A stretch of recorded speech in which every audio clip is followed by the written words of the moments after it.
Hello students.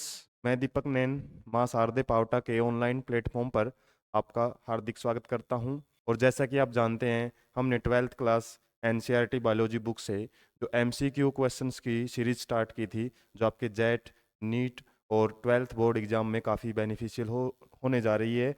तो उसी में को सीरीज को हम आगे बढ़ाते हुए हमारा जो चैप्टर नंबर 4 है ओल्ड एनसीईआरटी के बेस पे, जबकि चैप्टर नंबर 3 है न्यू एनसीईआरटी के बेस पे, उसका हम क्या करेंगे, आज थर्ड पार्ट है वो डिस्कस करेंगे। इससे पहले हमने फर्स्ट पार्ट में इसके 1 to 15 questions MCQ question solve किए थे। उसके बाद सेकंड पार्ट के अंदर हमने 16 to 30 क्वेश्चन सॉल्व किए थे। और जो हमारा जो थर्ड पार्ट है आज, हम इसमें 31 to 45 क्वेश्चंस हैं उनको सॉल्व करेंगे। और ये क्वेश्चन आपके लिए जस्ट हो सकते हैं यदि आपने फर्स्ट 2 पार्ट को अच्छे से समझा है, क्योंकि इस चैप्टर के अंदर ज़्यादा कोई मैकेनिज्म्स नहीं है, ज़्यादा कोई डिटेल नहीं है। इस चैप्टर से आपके डायरेक्ट क्वेश्चंस बनते हैं, ज़्यादातर डायरेक्ट क्वेश्चन। इसके अलावा इसमें मैंने पहले ही बताया आपको, एब्रीवेशंस बहुत ज़्यादा दी हुई हैं। एब्रीवेशन शॉर्ट फॉर्म्स हैं, जैसे ज़्यादातर ART से रिलेटेड, असिस्टेड रिप्रोडक्टिव टेक्नोलॉजी, जो खुद भी एक एब्रीवेशन ही है, इससे काफ़ी सारी एब्रीवेशन मिलती हैं। तो एब्रीवेशन से क्वेश्चन बनते हैं। एक दो डेट्स हैं, जैसे 1951 एंड 1971, उनसे भी क्वेश्चन बन जाता है। इसके अलावा कुछ कॉन्ट्रासेप्टिव मेथड्स हैं। तो डायरेक्ट क्वेश्चन ही है, कुछ एग्जांपल्स हैं। यहाँ पे कोई ऐसे मैकेनिज्म या कॉन्सेप्चुअल चीज़ें ज़्यादा नहीं हैं, तो डायरेक्ट क्वेश्चन ज़्यादा आएंगे। तो हम शुरुआत कर लेते हैं क्वेश्चन नंबर 31 की।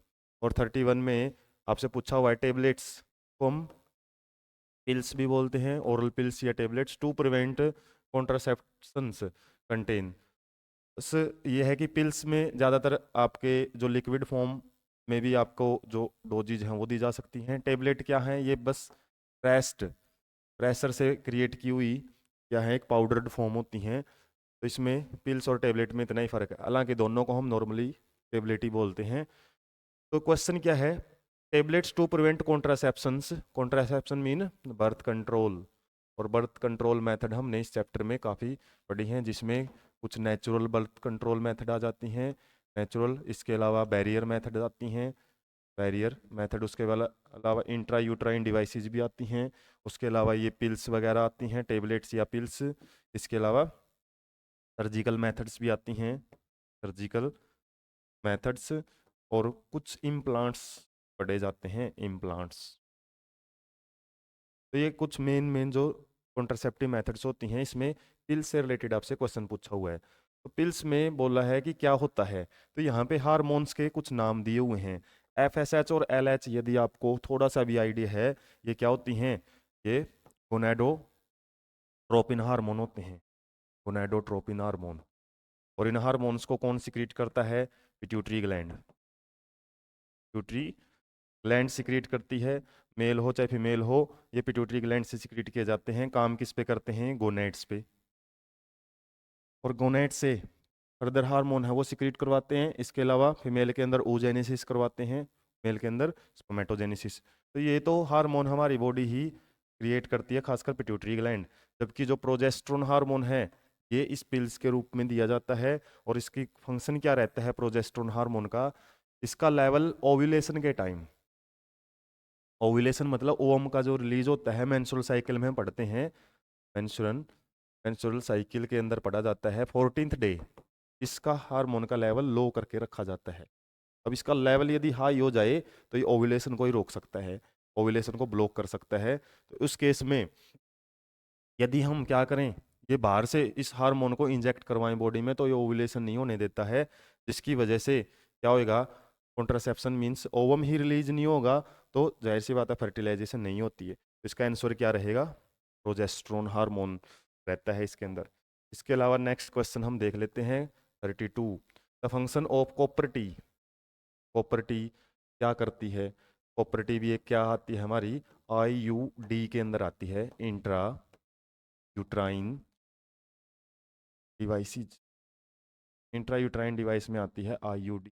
और इसका काम क्या होता है, कॉपर आयन रिलीज करती है ये। और कॉपर आयन का काम क्या रहेगा, स्पर्म की मोटिलिटी को, स्पर्म मोटिलिटी कि जो मूव करने की कैपेसिटी है ना उसको क्या कर देती है, डिक्रीज, की वजह से फर्टिलाइजेशन को ही रोकती है। एग मैचुरेशन में कोई रोल नहीं है। ओव्यूलेशन में हमने पढ़ लिया रोल, प्रोजेस्टेरोन हार्मोन यदि ज़्यादा है बॉडी में तो वो नहीं होने देता ओव्यूलेशन को, तो वो स्टॉप करता है। इम्प्लांटेशन ऑफ ब्लास्टोसिस्ट, तो कुछ इम्प्लांट्स वगैरह है वो भी यूज किए जाते हैं इसके लिए, लेकिन यहाँ पे हमारा आंसर फर्टिलाइजेशन को रोकने का होता है कॉपर टी का। के बाद progesterone, which is most important component of oral contraceptive, दोबारा आ गया इसका क्वेश्चन, जो कॉन्ट्रासेप्टिव पिल्स में आता है, प्रिवेंट्स की बाय, अभी बताया था आपको ओव्यूलेशन को ब्लॉक करता है ये। Formation of egg, formation of egg तो शुरुआत से ही होती है, फिटस टाइम से ही फॉर्मेशन चल रही होती है, तो ये तो बहुत अर्ली स्टेज में ही फॉर्मेशन शुरू हो चुकी होती है, उसको नहीं रोकेगा। Preventing the cleavage of fertilize egg, तो फर्टिलाइज तक तो बात जाती ही नहीं है, ओवम ही रिलीज नहीं होने देता।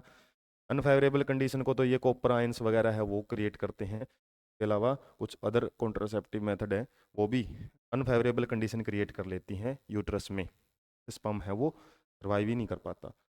नेक्स्ट हम देख लेते हैं question number 34, consider the statement given below regarding the contraception. Birth control से ही हम ज़्यादातर क्वेश्चन देख पा रहे हैं फिलहाल, तो आंसर द डायरेक्टेड देयर आफ्टर, जो भी आगे आंसर है उसके बाद हमको ये देखना है क्या पूछा हमसे, करेक्ट स्टेटमेंट आपसे पूछी हुई है इसमें। मेडिकल टर्मिनेशन ऑफ प्रेगनेंसी, जिसको हम एमटीपी भी बोलते हैं, during first trimester, first trimester means पहले 3 मंथ, पहले 3 मंथ्स मीन्स 12 वीक्स, और इसको बोला जाता है फर्स्ट ट्राइमेस्टर में ही सेफ रहती है, ये बात सही है, दी भी है एनसीईआरटी में। Generally the chances of contraception are nil until mother breast feeds the infant up to 2 years, 2 years दिया हुआ है, 2 years, हालांकि इसको इंटेंस लैक्टेशन बोलते हैं, इंटेंस लैक्टेशन, इंटेंस लैक्टेशन मतलब जब मिल्क बहुत ज़्यादा सिक्रीट होता है, और ये कब तक होता है, up to 6 month of delivery, delivery के 6 मंथ तक रहता है ये इंटेंस लैक्टेशन, ना कि 2 years तक। तो वहाँ तक हो सकता है कि लगभग नील हो, नील तो हम पूरी कंडीशन वहाँ पे भी नहीं लगा सकते, तो ज़्यादातर चांसेस रहते हैं वहाँ पे नील होने के, ना के बराबर होने के 6 मंथ तक। 2 years का सवाल नहीं है, स्टेटमेंट हमारी फाल्स है। Intrauterine devices like copper T R effective contraceptive, ये इफेक्टिव कॉन्ट्रासेप्टिव्स हैं और काफ़ी यूज भी की जाती हैं, तो ये हमारा आंसर ठीक है।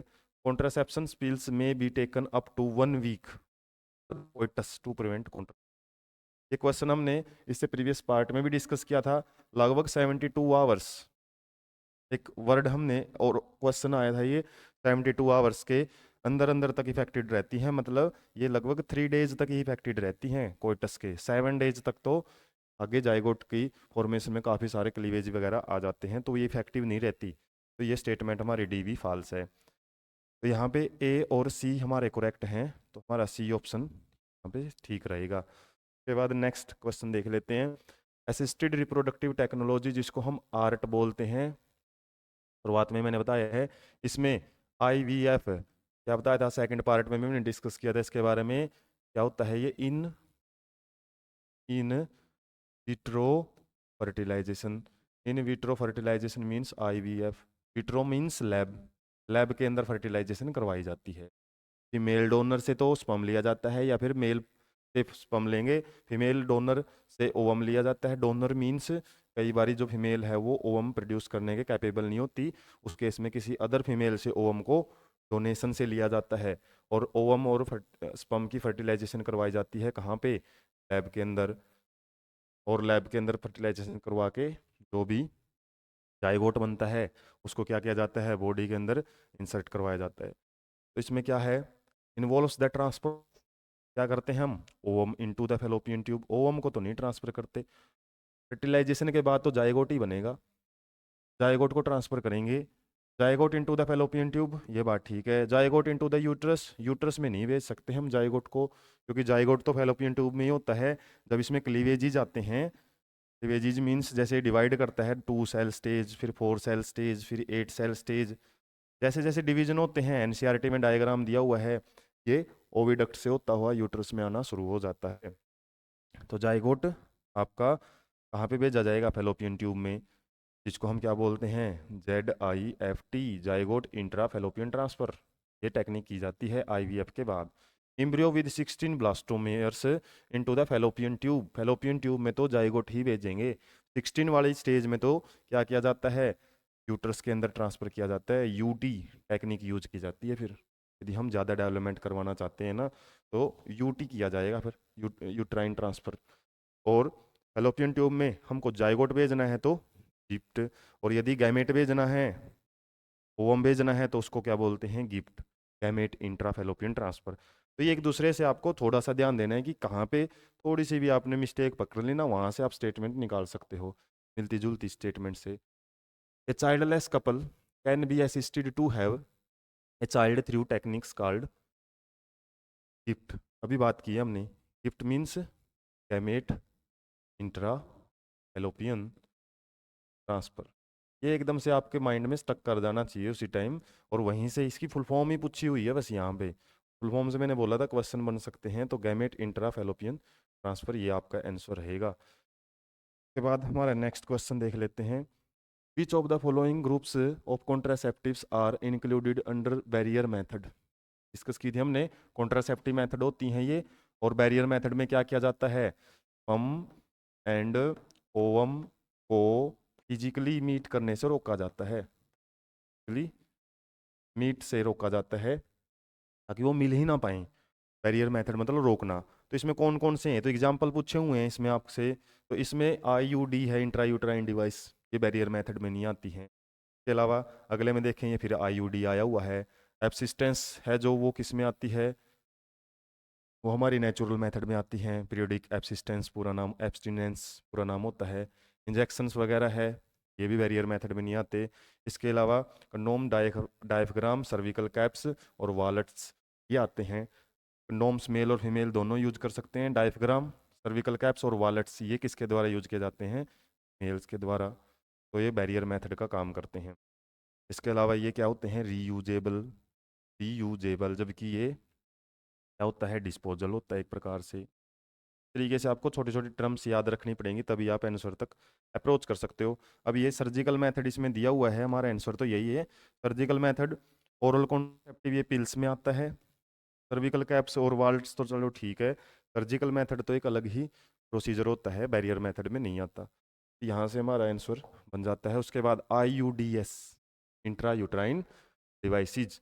तो इंट्रा यूट्राइन डिवाइसेज क्या होती हैं, ये दो प्रकार की हो सकती हैं। Copper releasing IUDS, copper T आ जाता है। इसके अलावा हार्मोन रिलीजिंग IUDS, इसमें कौन आ जाता है, आगे क्वेश्चन भी हालांकि बनेगा इसका, प्रोजेस्ट्रेट या प्रोजेस्ट्रेट ही बोलते हैं।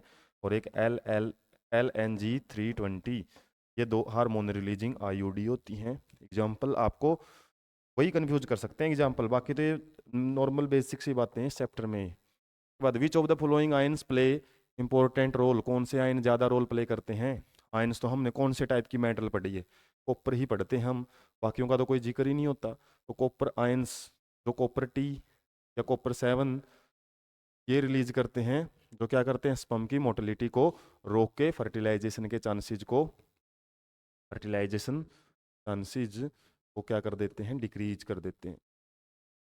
के बाद है हमारा next question, question number 40। Which of the following contraceptives is one of the most widely accepted method in India. तो याद रखना पड़ेगा आपको, डायरेक्ट क्वेश्चन है, इंडिया में कौन सी सबसे ज़्यादा वाइडली यूज की जाने वाली कॉन्ट्रासेप्टिव मेथड है, तो वो है हमारी intra uterine devices. Copper T है जैसे, बहुत ज़्यादा यूज की जाती है। अलग अलग टाइम ड्यूरेशन होता है, 5 ईयर्स तक क्या करती हैं ये, फर्टिलाइजेशन के चांसेस को रोकती हैं। ये spacing between the childrens, spacing between the childrens, उसके लिए बड़ी हेल्पफुल रहती है ये। इसके अलावा अनवांटेड प्रेगनेंसी को भी रोक के रखती है। इसके अलावा मेडिकल टर्मिनेशन, टर्मिनेशन तो इमरजेंसी कंडीशन के लिए यूज किया जाता है। इसके अलावा विदड्रॉल और कोइटस इंटरप्शंस ये नेचुरल मेथड होती है, नेचुरल मेथड, और इसका कोई हम ये नहीं बोल सकते कि फुल प्रूफ मेथड है ये, में चांसेस रहते हैं फर्टिलाइजेशन के। उसके बाद स्टेरिलाइजेशन, तो ये तो परमानेंट मेथड होगी इरिवर्सिबल होने की वजह से। इरिवर्सिबल मीन्स इससे, इसको हम दोबारा नॉर्मल फेज में नहीं लेके आ सकते इस मेथड यूज एक बार यदि हमने कर ली, इसलिए इससे ज़्यादातर जो कपल्स है वो अवॉइड ही करते हैं। तो कॉपर टी बहुत ज़्यादा यूज की जाती है ज़्यादा इंट्रायूट्राइन डिवाइसेज के केस में। नेक्स्ट क्वेश्चन देख लेते हैं, क्वेश्चन नंबर 41। प्रोजेस्ट्रेट एंड एलएनजी, यह भी डिस्कस किया था, हार्मोन रिलीजिंग आईओडी होती हैं, hormone releasing IOD. Copper releasing में कॉपर टी वगैरह हम पढ़ते हैं। प्लांट में क्या होती हैं, कुछ स्ट्रक्चर्स होती हैं जो स्किन के अंदर इम्प्लांट की जाती हैं और ये हार्मोनल इम्बैलेंस करके रखती हैं, हार्मोन कोई रिलीज करती रहती हैं, जिसकी वजह से क्या है, हमारी जो फर्टिलाइजेशन है या बर्थ कंट्रोल में मदद करती हैं। उसके बाद next question, the most important component of oral contraceptive is. तो इसमें यदि हम कंफ्यूज भी हो जाते हैं तो देखो, growth hormone, thyroxine, luteinizing hormone अभी पढ़ा था, LH एंड FSH, ये क्या करते हैं, पिट्यूटरी ग्लैंड से रिलीज होते हैं, गोनाडोट्रोपिन हार्मोन बोलते हैं, गोनाडोट्रोपिन हार्मोन्स। जबकि थायरोक्सिन है, ये थायरॉयड ग्लैंड के द्वारा रिलीज किया जाता है। ग्रोथ हार्मोन ये भी पिट्यूटरी ग्लैंड सीक्रेट करती है, पिट्यूटरी ग्लैंड। जबकि ये बच गया प्रोजेस्टेरोन, इसी के बारे में हम पढ़ते आ रहे हैं, क्या करता है ये, ब्लॉकिंग ओव्यूलेशन, ओव्यूलेशन को स्टॉप कर दे। तो इस तरीके से अभी तो क्वेश्चन रिपीट होने लग जाते हैं, इसलिए आपको लगभग 45 क्वेश्चन करवाए जाते हैं, ताकि आपको एक बार कॉन्सेप्ट ही हैं जितने भी वो लगभग आ ही जाते हैं 45 क्वेश्चन तक। तो यहाँ पे भी क्वेश्चन देख सकते हैं हम रिपीट होने लग गए हैं। क्वेश्चन नंबर 43, टाइंग अप और removing A small part of fallopian duct, fallopian tube को कट करके और टाई कर दिया जाता है। तो किसकी बात कर रहा है, ये सर्जिकल मेथड की बात चल रही है यहाँ पे, सर्जिकल मेथड। और दो होती हैं, मेल में अलग और फीमेल में अलग। मेल में क्या रहती है, वैसक्टोमी, क्वेश्चन आ लिया इसका, हमने प्रीवियस पार्ट्स में डिस्कस किया है। जबकि फैलोपियन डक्ट या ट्यूब, ट्यूब को काट के टाई किया जाता है तो उसको ट्यूबेक्टोमी बोलते हैं, ट्यूबेक्टोमी। और जबकि वास डिफरेंस, वास डिफरेंस को कट करके टाई कर दिया जाता है उसको वैसक्टोमी बोलते हैं। तो यहाँ पे किसकी बात चली है, ट्यूबेक्टोमी की बात चली, फैलोपियन ट्यूब। और आपको यहीं पे इंपॉर्टेंट इन्फॉर्मेशन दे देंगे जो क्या रहेगी हमारे, एक जो कंटेंट से रिलेटेड है, जहाँ पे आपको बड़ा ही अच्छा कंटेंट बायोलॉजी से रिलेटेड, बायोलॉजी से रिलेटेड आपको NCERT से ही ऐसी बहुत सारी इंपॉर्टेंट लाइंस हैं, उसकी फॉर्म में PDF नोट्स, और उन PDF नोट को बड़े अच्छे ढंग से समझाया हुआ है। और उन नोट्स को हालांकि ऐसे जैसे कॉपी के में रख के समझाते हैं, ऐसे लैपटॉप के अंदर समझाया हुआ है, जिसमें आपको हर एक पॉइंट को थोड़ा क्लियरिटी देने की कोशिश की हुई है, लेकिन वो एक जस्ट मैटर प्रोवाइड करने का तरीका है।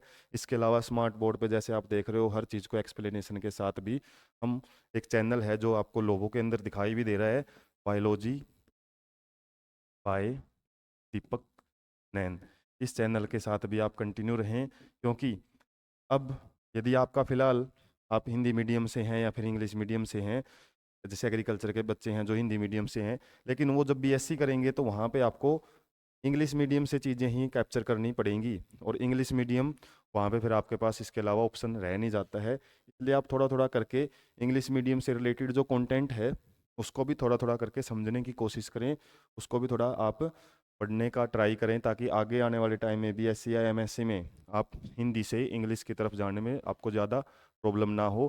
तो इस चैनल के साथ भी जुड़े रहें, इसमें भी आपको काफ़ी सारी चीज़ें हैं वो एक्स्ट्रा प्रोवाइड की जाएंगी। बाकी नेक्स्ट क्वेश्चन देख लेते हैं हम, क्वेश्चन नंबर 44, ये आज का लास्ट क्वेश्चन रहेगा। In which year MTP was legalised, मैंने बोला था दो डेट्स की बात की गई है हमारे इस चैप्टर में, तो 1951 में फैमिली प्लानिंग वगैरह है, या फिर नेशनल लेवल पे जो प्रोग्राम्स हैं जो पॉपुलेशन कंट्रोल के, वो इंडिया में शुरू किए गए थे 1951 से रिलेटेड हमने क्वेश्चन बिल्कुल पढ़ा था। और 1971 में MTP को लीगलाइज किया गया था। लीगलाइज मीन्स अब इसको हर कोई नहीं कर सकता था, पहले तो क्या है, कोई ऐसा रूल एंड रेगुलेशन हमारे कॉन्स्टिट्यूशन में नहीं था, जिसकी वजह से इसका मिसयूज बहुत ज़्यादा होता था, मिसयूज। हालांकि यूज तो इसका क्या है, अच्छा यूज तो मान लो कोई क्रोमोसोमल डिसऑर्डर है बच्चे के अंदर, मदर वोम के अंदर जो बच्चा डेवलप कर रहा है, क्रोमोसोमल डिसऑर्डर, या फिर जिसको हम बोलते हैं जेनेटिक डिसऑर्डर है उसके अंदर, जेनेटिक डिसऑर्डर।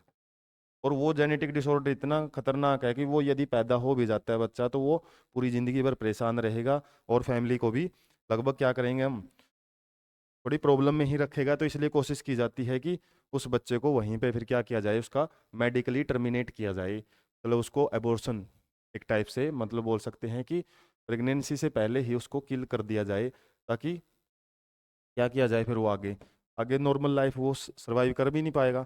इसके अलावा कुछ रेप केसेज होते हैं जिसमें क्या होता है, जो विक्टिम होता है उसके फर्टिलाइजेशन यदि हो जाती है तो उस केस में भी एमटीपी उसको लीगलाइज तरीके से करवा सकते हैं।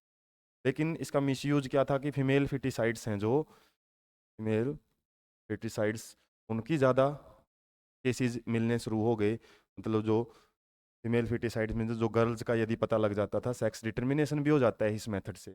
तो सेक्स डिटर्मिनेशन जब हो जाता है तो उससे फीमेल का यदि पता लग जाता है, तो कुछ लोकेलिटी हैं, कुछ विलेजेस हैं जहाँ पे, और खासकर कुछ ऐसे आंकड़े भी सामने आते हैं कि शहरों से ज़्यादा ऐसे केसेस मिलते हैं, यदि हम देखें विलेजेस से की बजाय भी एजुकेटेड लोग ज़्यादा इस टाइप के केसेस में मिलते हैं, फीमेल फिटिसाइड्स के केस में। तो कई बार एजुकेशन हम बोलते हैं कि अच्छी चीज़ है अच्छी चीज़, लेकिन बहुत सारे इसका कुछ जगह पे मिसयूज भी किया जाता है।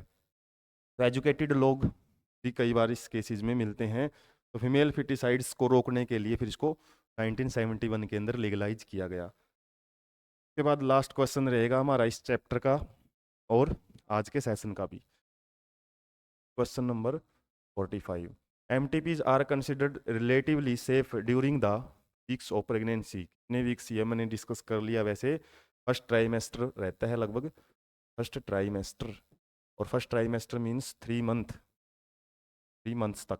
अब इसने वीक की बात की है तो लगभग 12 वीक्स तक ही सेफ रहता है। सेकेंड वाले केसेस में थोड़ा सा मेडिसिनल यूज किया जाता है, मेडिसिनल तरीके से हम क्या कर सकते हैं, उसको करवा सकते हैं, लेकिन अनसेफ हो जाता है फिर तो वो 12 वीक्स तक।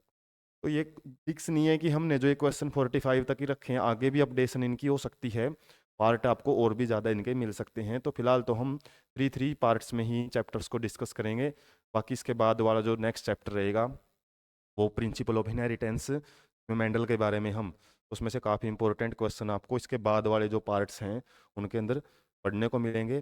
तब तक आप ऐसे ही इंटरेस्टिंग क्वेश्चंस के लिए आप चैनल को सब्सक्राइब रखें। Thank you so much.